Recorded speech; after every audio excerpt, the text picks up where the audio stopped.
Masih bersama saya Budiman Tanurjo di Satu Meja The Forum. Kembali ke Iwan Bahagia. Iwan, Presiden sudah memerintahkan agar semua dinormalkan. Saya ingin tanya, listrik di tempat Anda gimana kondisinya? Sampai hari ini 14 kecamatan masih padam. Masih padam? Udah hari ke-9? Sudah hari ke-7. Hari ke-7? Oke, selain problem listrik, apa lagi yang Anda hadapi? BBM langka, kemudian juga stok beras sudah mulai antri. Kami harus ke Paya ada ratusan orang yang antri. Oke. Paya tuh pasar Paya pasar tradisional induknya pasar di sini gitu di Kota Takengon. Oke. Saya hari ini ke wilayah kota, setelah ada informasi mau report ini saya kemari. Dari rumah saya itu 7 kilo ya, 7 kilo naik sepeda motor, dan minyak saya belum tentu apakah saya bisa nyampe ke rumah lagi naik sepeda motor. Baik. Dan banyak orang jalan kaki ke. Oke, pertanyaan terakhir Iwan, sebelum saya akhiri. Apa harapan Anda terhadap pemerintah pusat? Halo Iwan? Ya, gimana Mas? Apa harapan Anda? Ya, kita ingin segera perbaikan jalan penghubung provinsi ke kabupaten, terus kabupaten ke kecamatan. Oke. Gitu ya. Kalau bisa Pak, ada helikopter yang disiagakan di sini gitu, karena kami ini dalam keadaan yang kalau kita bukan dramatisir, tapi memang keadaannya kami nggak bisa ngapain pun gitu Pak. BBM nggak ada, listrik nggak ada, akses internet ini diberikan oleh Kominfo, alhamdulillah gitu, karena untuk live ya. Setelah ini saya nggak bisa lagi akses. Kemudian kondisi kami, ini di posko Pak. Kemudian saya tadi makan malam, saya mau tunjukin kondisi makan kami itu. Ini Pak, beras, ini saya nasi dengan kol rebus. Oke. Nih, nasi dengan kol rebus. Oke, baik. Ini kondisi kami hari ini. Oke, baik Iwan Bahagia, terima kasih telah bergabung di Satu Meja ya. Tetap jaga keselamatan saudara-saudara Anda semua. Ahmad Arif yang cukup berpengalaman untuk meliput bencana. Kelihatannya ada kegagapan ya untuk menangani bencana di Sumatera ini. Ya, kalau saya melihat sebenarnya kegagapannya dari awal ya. Ini berbeda dengan tsunami sebenarnya. Siklon ini tidak sepenuhnya tiba-tiba gitu. Jadi jauh sebelumnya sebenarnya minimal seminggu sebelumnya BMKG itu sudah memperingatkan gitu ya. Bahkan sebelum menjadi siklon sudah ada bibit siklon dan baru naik menjadi siklon itu 21 November 2025 ya, dan kita waktu itu di Kompas juga sudah memberitakan sebelum menjadi siklon gitu ya.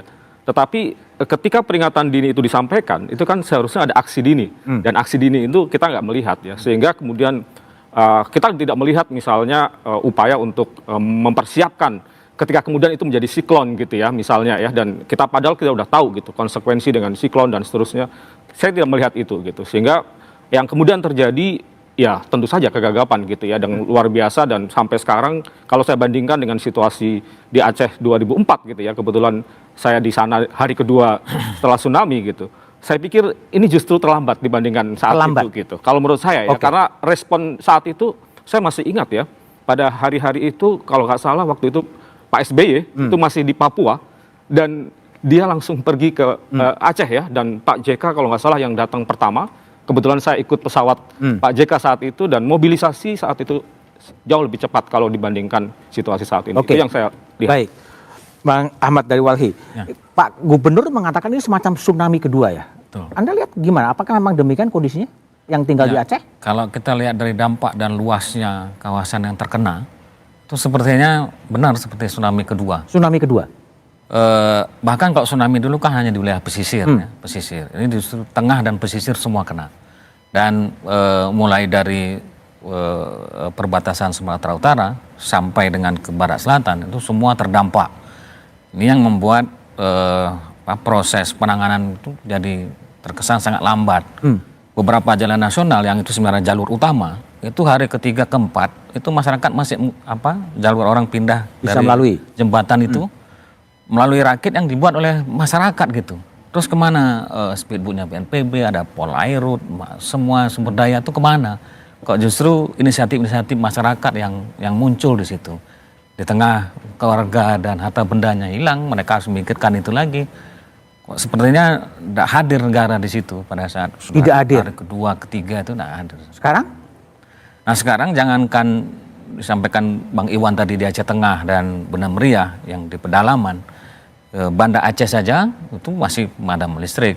Di Aceh, di Biren, di Aceh Utara, Aceh Tamiang, yang sebenarnya jalur utama, yang padat penduduknya, hari ini pun proses pelayanan itu masih amburadul. Amburadul.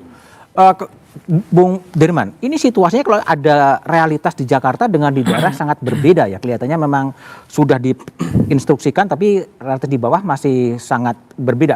Ini satu hal yang juga perdebatan adalah soal national disaster. Deklarasi bahwa memang bencana nasional. Menurut Anda apakah perlu atau gimana sebetulnya? Saya ingin mulai dengan tadi ya cerita 2004. Betul sekali, Pak SBY 25 Desember masih di Papua karena merayakan Natal.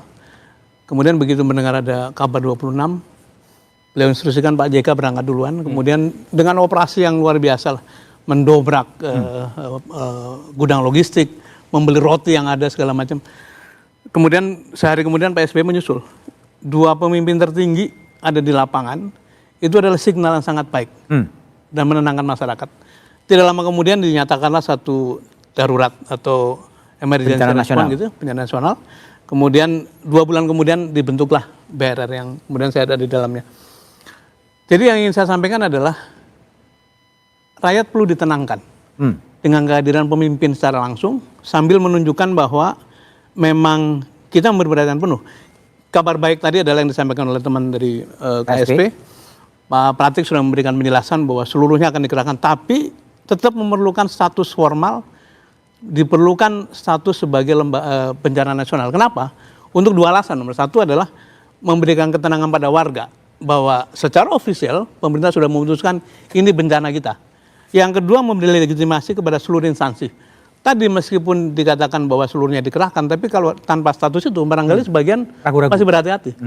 Tapi juga yang lebih penting juga, adalah membuka kesempatan bagi kehadiran institusi lain, termasuk lembaga internasional bila memang dibutuhkan. Nah, ini semua akan baik bila tetap dinyatakan sebagai bencana nasional, dan mungkin kita perlu bertanya, mengapa sangat enggan menyatakan itu? Karena sebetulnya kan seluruh syarat sudah memang betul bahwa jumlah korbannya tidak sebesar tsunami. Tapi skala kerusakannya kalau dilihat, makanya Pak Gubernur Aceh mengatakan ini tsunami kedua. Karena dulu kan tsunami-nya di pesisir kan. Sekarang di tengah juga kena. Dan saya sepanjang jalan 350 km dari Biren ke Banda Aceh, Takengon itu betul-betul melihat bagaimana kerusakan itu ada di mana-mana. Jadi rasanya segala perhitungan itu sudah cukup memberikan judgement bahwa status bencana nasional layak untuk ditetapkan sebagai keputusan pemerintah. Baik. Bang Masinton, sebagai Bupati, Anda sepakat nggak kalau Presiden Prabowo kemudian mendeklarasikannya sebagai bencana nasional?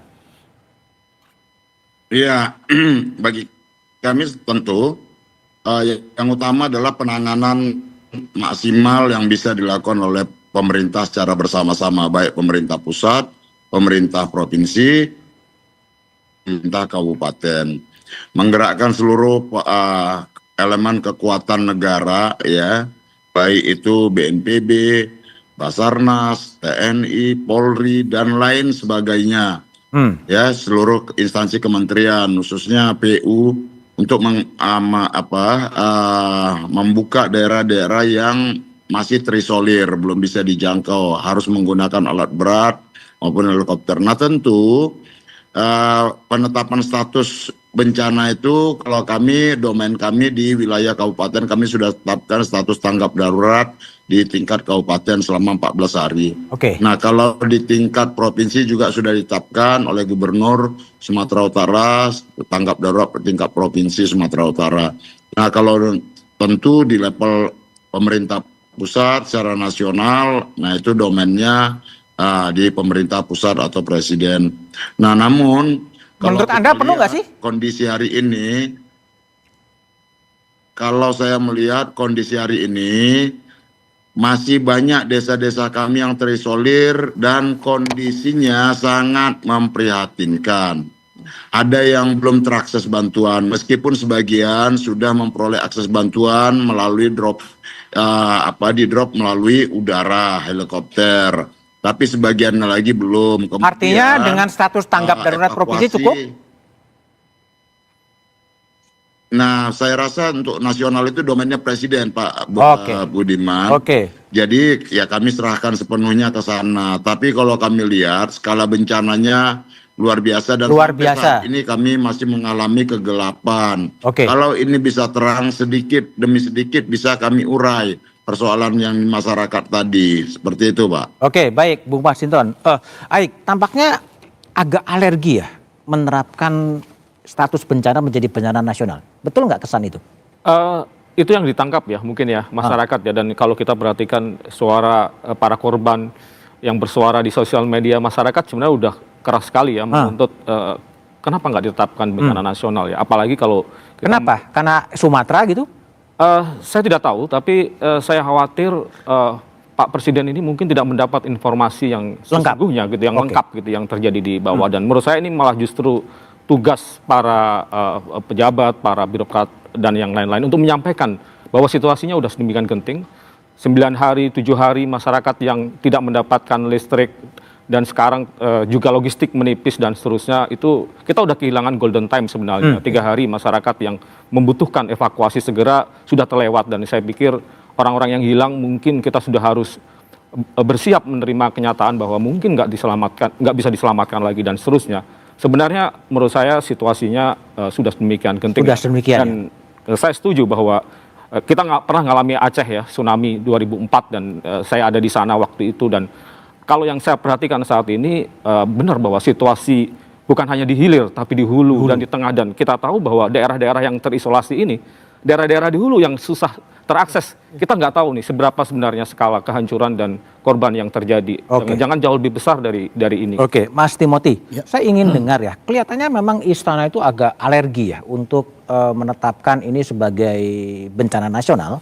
Ya meskipun Pak Pratik sudah menjelaskan akan mendeploy semuanya, tapi agak alergi. Tapi jawabannya setelah jeda berikut ini.